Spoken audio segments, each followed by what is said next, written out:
Isolation ward में कार्यरत चिकित्सा कर्मियों को क्या करना चाहिए अथवा क्या नहीं करना चाहिए, इसके विषय में चर्चा करते हैं। आइसोलेशन वार्ड में ड्यूटी जाने से पहले विधिवत प्रशिक्षण लेकर ही ड्यूटी करनी चाहिए।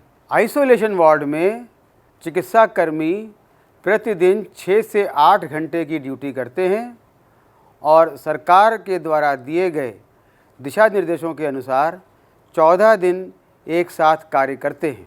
सुरक्षात्मक दृष्टि से ड्यूटी के दौरान चिकित्सा कर्मियों को बाहर जाने की, परिवार वालों से मिलने की अथवा परिजनों से मिलने की अनुमति नहीं होती है।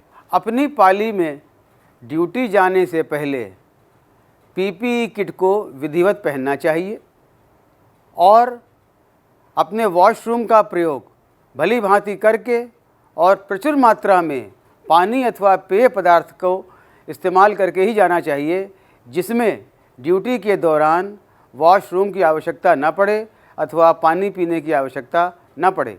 सभी चिकित्सा कर्मी जैसे डॉक्टर, नर्स, वार्ड बॉय, सफाई कर्मी, लॉन्ड्री वर्कर, कैंटीन वाले इत्यादि को अपने अपने कार्यक्षेत्र के बारे में ज्ञान होना चाहिए।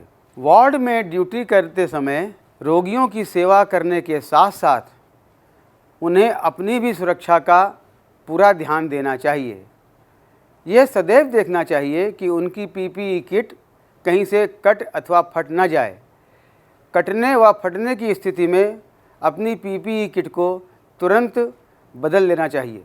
उन्हें रोगी में प्रयुक्त आवश्यक उपकरणों को छोड़कर अन्य किसी वस्तुओं जैसे पर्दे, दरवाजे, खिड़की, हैंडल इत्यादि को बार बार अनावश्यक रूप से नहीं छूना चाहिए। रोगी के प्रति सदैव संवेदनशील रहें और भरसक प्रयत्न करें कि रोगी को कोई मानसिक कष्ट न हो और रोगी भी सदैव प्रसन्न रहे।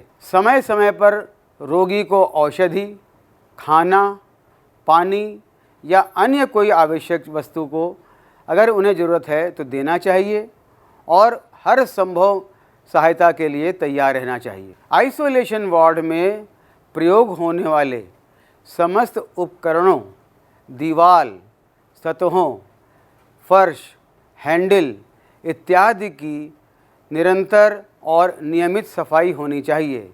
इसके लिए 70% अल्कोहल का प्रयोग किया जा सकता है और फर्श, सतह अथवा अन्य वस्तुओं के लिए 1% हाइपोक्लोराइड घोल का प्रयोग किया जाता है। सभी कपड़ों को भली भांति एक पॉलीथीन बैग में भरकर लॉन्ड्री के लिए निर्धारित स्थान पर रखना चाहिए।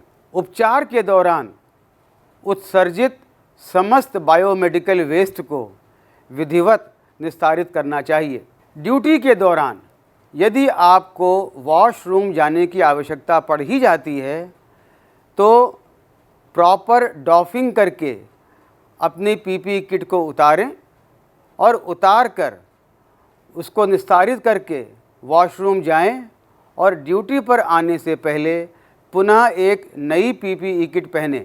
अपनी पाली की ड्यूटी समाप्त होने के बाद चिकित्सालय द्वारा निर्धारित स्थान पर जाकर रहें। यहाँ पर यह ध्यान देना आवश्यक है कि जब तक आप नहा नहीं लेते हैं तब तक 3 परतों वाला यानी ट्रिपल लेयर सर्जिकल मास्क पहनकर ही रहें और आईसीयू ड्रेस पहनकर ही रहें।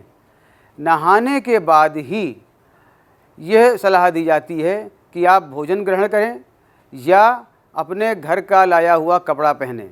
आपको अपने कपड़ों को स्वयं ही धोना है। खाना अपने कमरे में ही मंगाएं, कमरे से बाहर न निकलें, दोस्तों से या परिजनों से न मिलें या चिकित्सालय के परिसर में बाहर अनावश्यक रूप से घूमने न जाएं। याद रखिए, आइसोलेशन में ड्यूटी के समय आपको या तो आइसोलेशन वार्ड या अपने रहने के स्थान अथवा कमरे में ही रहना है। अपने बाथरूम को भी आपको स्वयं ही साफ रखना है। इसका मतलब यह नहीं है कि ये ड्यूटी आपकी सज़ा है। ड्यूटी आपके लिए एक ऐसा अवसर है जब आप अपने सारे शौक़ पूरे कर सकते हैं, जैसे पुस्तक पढ़ना, पुस्तक लिखना, कविताएं सुनना, कविताएं लिखना, गाना सुनना, टेलीविज़न देखना, अपने मित्रों से मोबाइल द्वारा वीडियो कॉल करना, परिवारजनों से जो दूर रह रहे हैं, जिन्होंने आपसे बहुत दिनों तक बात नहीं की है, उनके साथ संपर्क साधना। ऐसा करके आप स्वयं अपने चित्त को प्रसन्न कर सकते हैं। ड्यूटी के उपरांत आपको अपने स्वास्थ्य का भी ख्याल रखना है। 7 से 8 घंटे की भरपूर नींद लें, नियमित कमरे के अंदर ही व्यायाम करें, योगासन करें, प्राणायाम करें, ध्यान करें और इस प्रकार से गतिविधियां करें जिससे आपका चित्त शांत एवं प्रसन्न रहे। आयुष मंत्रालय द्वारा ये भी बताया गया है कि इन सब क्रियाओं को करने से आपके अंदर रोग से लड़ने की क्षमता भी बढ़ती है। याद रखिए, आप स्वस्थ रहेंगे तभी आप लोगों को, समाज को और राष्ट्र को स्वस्थ रख सकेंगे।